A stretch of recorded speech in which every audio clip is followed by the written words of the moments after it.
What happens when a country once seen as a source of cheap labor suddenly becomes the destination for high-paying jobs? In 2025, Poland's economy is set to expand by around 3.2%, while the number of Polish-born residents in the UK has fallen from about 1 million in 2017 to closer to 700,000. Poland has grown several-fold since the early 1990s and used EU membership to accelerate modernization. Today, young professionals are choosing Warsaw, Krakow, and Gdansk over London, while the UK faces slower growth and labor market strain in 2025.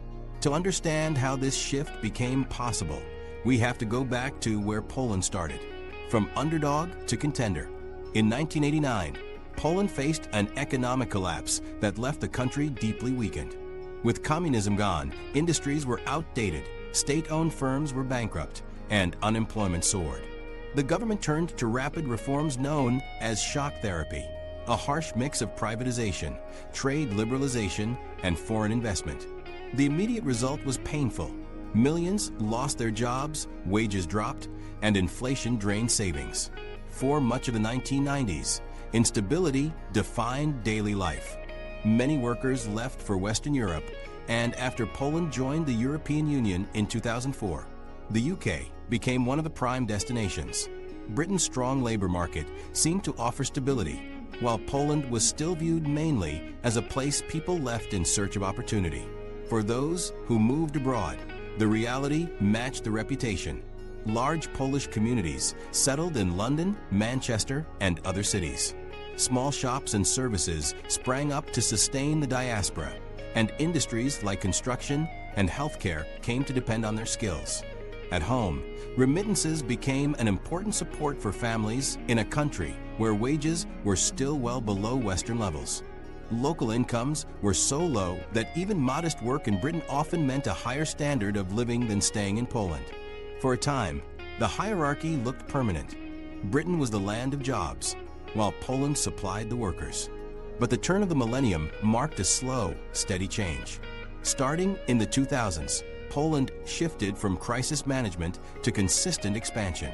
Over nearly 3 decades, it became one of Europe's most reliable growth stories, even being one of the few EU countries to avoid a technical recession during the 2008 global shock. This consistent track record encouraged investment. International firms set up offices and factories, drawn by an educated workforce and a central location in Europe. Crucially, Poland used EU structural funds on an extraordinary scale, about 67 billion euros between 2007 and 2013, and 86 billion euros between 2014 and 2020, to modernize infrastructure, expand universities, and build technology hubs. These investments helped raise GDP per capita at purchasing power parity to around 80% of the EU average in recent years, a level unthinkable in the 1990s. That transformation changed the country's trajectory. Where once east-west highways were congested single lanes and airport scarce, new motorways and regional airports connected a fragmented nation. Universities invested in modern research centers, and secondary cities like Wrocław and Gdansk began attracting employers that previously considered Warsaw the only viable option. On the social side, Poland's younger generations grew up fluent in English and other European languages, confident in their place as mainstream Europeans rather than lingering on the post-Soviet edge. Millions retrained, moving into services, finance, and high-tech production. The country was no longer seen as merely catching up, but as an active participant in Europe's economic networks.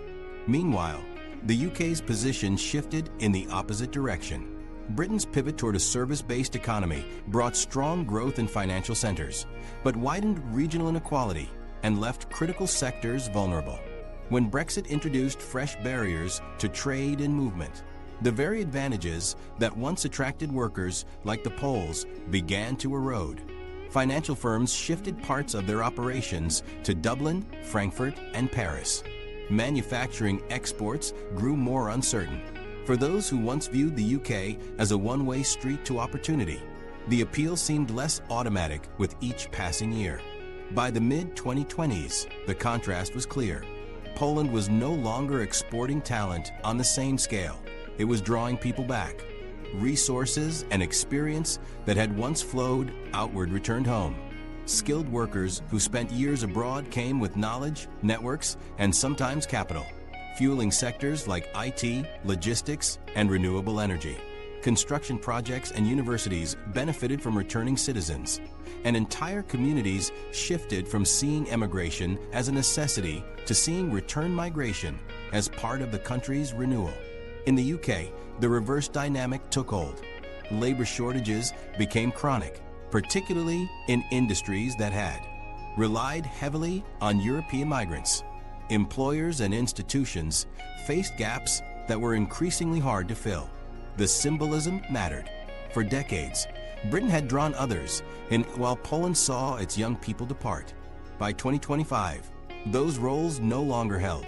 Projections show Poland narrowing the gap with Western Europe across key measures like productivity, wages, and living standards, while Britain continues to contend with slow growth and political uncertainty. What had once seemed a fixed order, one country as sender, the other as receiver, proved flexible when one invested steadily and the other lost momentum. None of this removes Poland's challenges. It has wrestled with corruption scandals, governance controversies, and disputes over rule of law. Heavy reliance on coal has raised questions about how quickly it can transition its energy sector. And the outflow of young workers in the early years of EU membership left social and demographic costs that are not easily erased. Yet compared to 1989, the difference is stark. Where there were abandoned factories, new logistics and research hubs stand. Where queues once formed outside consulates, professionals returned to opportunities at home. Poland's persistence has shifted its image from underdog to viable competitor in Europe's economy. The United Kingdom, for its part, remains an influential player with strong universities, cultural reach, and a leading financial system. But the comparison rests not on scale alone, it rests on momentum. Poland's climb has been sustained, Britain's path more uneven. The changing directions have reshaped expectations in ways that matter inside both countries and across Europe. Understanding how perception and reality came together to redraw those roles sets the stage for the next step, measuring where both countries actually stand. Statistics now provide a clear view of how far Poland has come and how much further the United Kingdom has slipped relative to its past position. The latest economic numbers bring this contrast into sharp relief. The 2025 numbers tell the story. So what stands out in 2025 are the measurable results. For 3 decades, Poland seemed to be permanently catching up to Britain, but the newest figures shift that story. Poland is expanding faster, narrowing income gaps, and drawing the kind of investment flows that once routinely favored the UK. The 2025 numbers make clear that the old assumption of Britain's lead and Poland's pursuit no longer holds in the same way.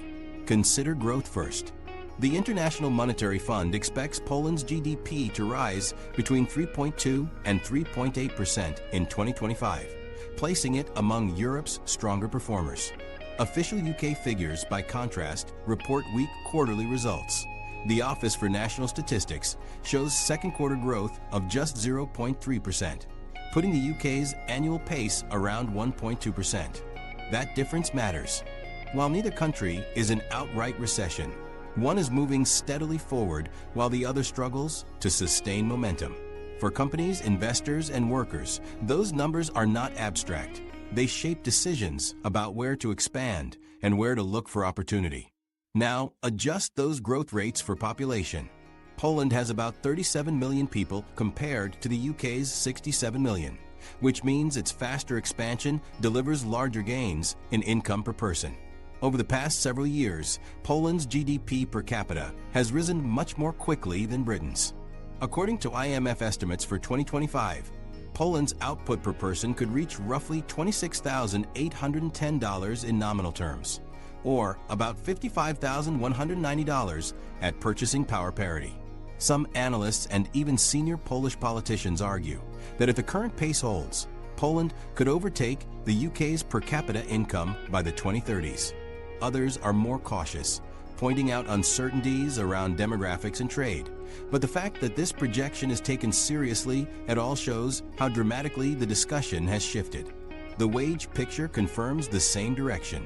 Back in 2004, when Poland joined the European Union, its average salaries were a fraction of British levels, and moving abroad was the only path to stable incomes for many. By 2025, the calculus is different. Wages in Poland's urban centers have climbed rapidly, especially in technology, finance, and advanced manufacturing. When those salaries are considered alongside much lower housing and living costs, being based in Warsaw or Krakow can now offer a stronger balance of earnings and expenses than living in London or Manchester. This is precisely why the incentive to move abroad has weakened, reshaping the choices of Polish workers and families who once saw emigration as unavoidable. Investment flows highlight another reason for the reversal.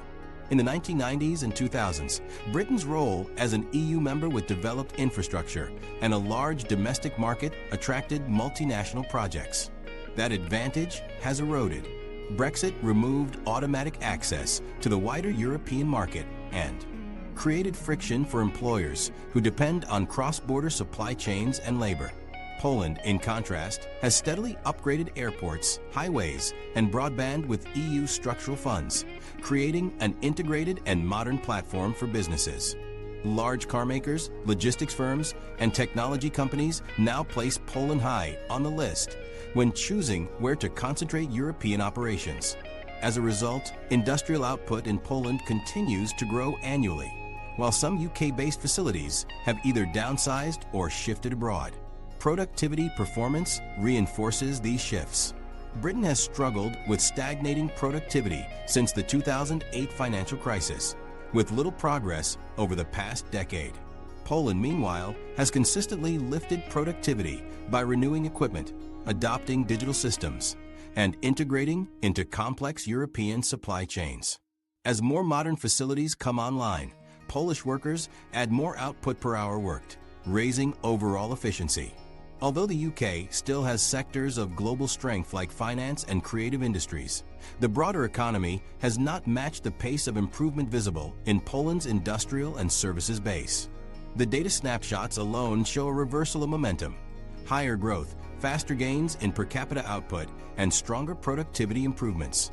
But behind the figures are two main drivers.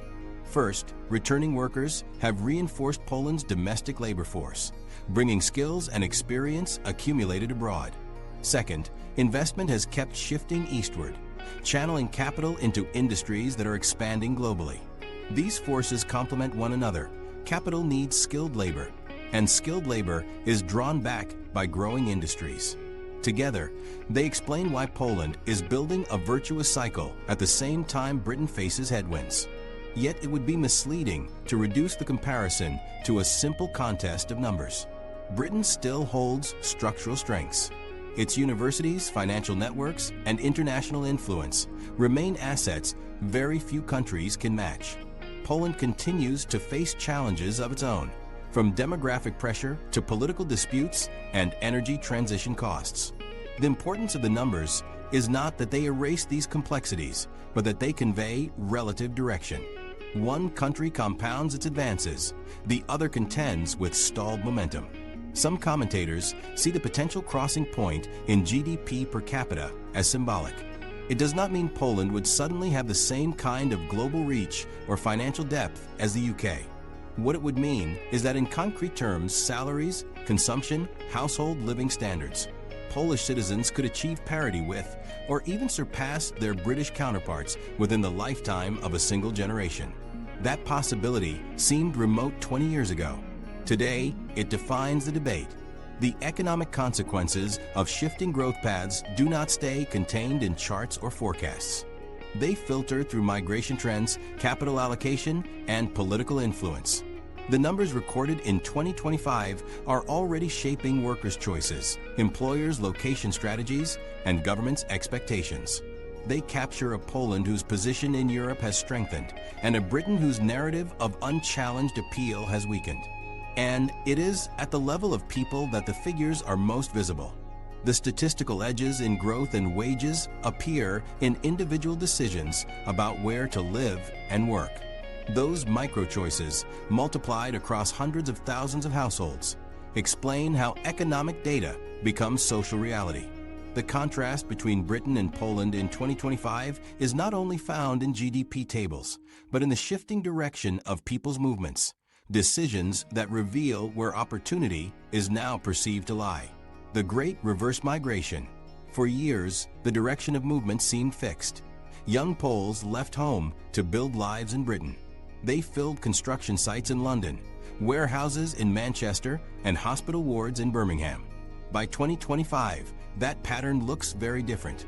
The Polish-born population in the UK has fallen sharply, from around 1 million in 2017 to about 700,000 by 2023. And it isn't only that fewer are leaving, more are returning. Walk through Warsaw, Krakow, or Wrocław today, and you'll find neighborhoods full of families who spent a decade abroad and have now resettled in Poland. This is not just about nostalgia or cultural pull. Economic conditions at home, higher wages, lower living costs, and stable job prospects are increasingly the deciding factors. Conditions on both sides fuel this reversal. In Poland, steady growth and EU investment raised incomes and diversified the job market. A young professional returning from abroad can now work in IT, finance, or high-value manufacturing instead of leaving for those opportunities elsewhere. At the same time, the UK's path has tilted the opposite way. After Brexit, new immigration controls limited movement, while housing, energy, and food costs rose faster than wages. For many migrants, the calculation flipped. The UK no longer delivers the financial rewards it once promised compared to rising prospects back home. The consequences are visible on Polish streets and job boards alike. Local businesses promote relocation packages to entice members of the diaspora, emphasizing stable salaries and career paths. Employers in engineering and software highlight international standard projects to reassure specialists who once assumed such work only existed abroad. The symbolism is striking. 20 years ago, roadside billboards in Polish towns advertised work in Britain. Today, recruitment campaigns call for Poles to return. Britain, by contrast, is struggling to fill the gaps left behind. The absence of Polish workers shows up most clearly in sectors that relied heavily on them. The National Health Service reports more than 124,000 staff vacancies. Logistics firms note shortages of up to 100,000 lorry drivers. Hospitality businesses face around 200,000 unfilled roles. Recruitment campaigns reach further overseas, but struggle to train replacements quickly, and employers warn of rising costs and project delays. The result is a persistent drag on Britain's economy, magnified by the fact that many of these industries are basic to the country's daily functioning.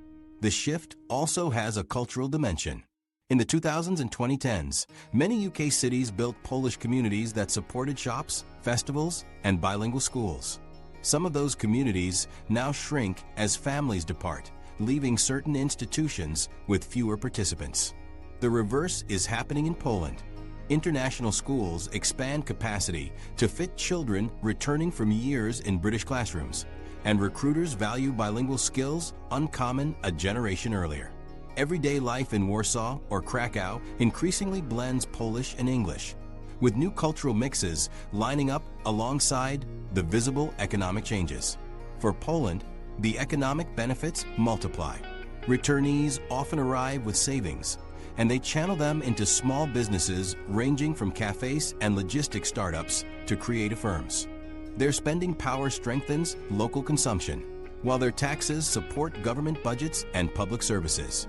Backed by a higher-skilled workforce, Polish municipalities market themselves as competitive European hubs. Migration, once seen as a drain, now acts as a source of resilience. Britain, meanwhile, faces the opposite strain. Projects stalled due to shortages of skilled tradespeople, delayed harvests reveal gaps in agricultural labor, and hospitals close wards when nursing positions go unfilled. Businesses lobby for immigration rules to shift, but find public sentiment divided. The return migration does not mean the UK is permanently losing all of its European workers, but it does represent a sustained outflow that reshapes the balance of labor supply on both sides of the continent. The demographic effects are also significant. In earlier decades, Poland worried that waves of emigration hollowed out its younger workforce. The reverse trend contributes directly to stabilizing birth rates and school enrollments. Warsaw, Gdansk, and regional towns alike report new residents with children who might once have been raised in Britain. This expands the country's labor pool over the long run at a time when other EU nations struggle with aging populations. Skills matter just as much as numbers. Many returnees bring experience from Britain's regulated sectors, whether in healthcare, logistics, or information technology. These skills speed up modernization at home as Polish firms adopt practices that meet international standards. Hospitals gain staff familiar with NHS protocols, while manufacturers integrate processes already used across Europe. For industries like renewable energy and advanced automotive production, that knowledge transfer proves invaluable.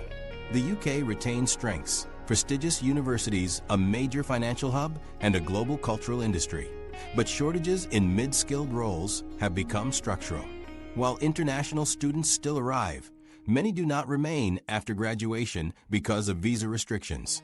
By contrast, Poland now benefits from workers returning keen to stay. This divergence creates bottlenecks in Britain and releases pressure in Poland, influencing where new factories and offices open. Investors seeking reliability increasingly factor in labor supply before committing capital. All of this means the migration story no longer aligns with the assumptions of 20 years ago. Poland is not the land people struggle to leave, but a place where skilled professionals come back and build. The UK is not abandoned wholesale, but its ability to attract and retain workers faces stronger competition than at any time in the recent past. Significant return flows now have macroeconomic effects, supporting Poland's rise while highlighting the UK's difficulty in sustaining its workforce. At its core, this reversal reflects how economic transformation changes a country's reputation. Poland, once a byword for cheap labor, grows better known as a destination that can absorb returning workers into complex industries. The next step is understanding how that shift happened, how a country once defined by low-cost assembly built the manufacturing and technology sectors that now anchor its appeal. Poland as a manufacturing and tech power. Poland's rise in 2025 is especially visible in its manufacturing and technology base, where heavy industry has been combined with new digital sectors to create lasting strength. Rather than abandoning its factories as wages rose, Poland managed to turn them into a foundation for more advanced production. Industry still accounts for roughly 28 to 30% of the national economy, while services make up around 58 to 62%. That balance means Poland remains one of the EU's most industrially rooted countries, even as it develops thriving tech clusters. By preserving its industrial depth and adding new specializations, Poland created a broader and more stable mix than many peers. Automotive and battery production provide one of the clearest examples. In earlier decades, Poland was mostly a parts supplier. Today, it assembles vehicles, produces components, and anchors Europe's push into electric mobility. Plants in Poznan and Tychy build cars, while battery sites near Katowice and Wrocław supply Europe's major automakers. Being tied closely to Germany's car industry worked to Poland's advantage. But what distinguishes the country in 2025 is its higher value role in the supply chain. Poland isn't just welding frames. It produces battery cells and precision-engineered modules essential for the transition away from combustion engines. The result is a secured spot in one of Europe's most competitive sectors. Renewables and green manufacturing extend that advantage further. Long associated with coal, Poland has in recent years scaled up wind, solar, and grid-related industries. New investment supports turbine and transformer facilities that serve not only domestic energy projects, but also export contracts with other EU members. Thousands of engineers and skilled technicians now work in factories that feed directly into Europe's renewable build-out. This marks a decisive break from being locked to coal extraction, showing instead that Poland can retool industrial capacity for sectors aligned with long-term European climate goals. IT and gaming clusters illustrate the complementary digital side. Cities like Warsaw, Wrocław, and Krakow host major development centers for multinationals and a growing layer of domestic firms. Poland's reputation for technical training, especially in mathematics and engineering, keeps attracting global companies that require large numbers of developers. What sets this era apart is the visibility of Polish firms themselves. Game developers, such as CD Projekt and Techland, have established influence worldwide, and IT service firms like ASICO are expanding across Europe.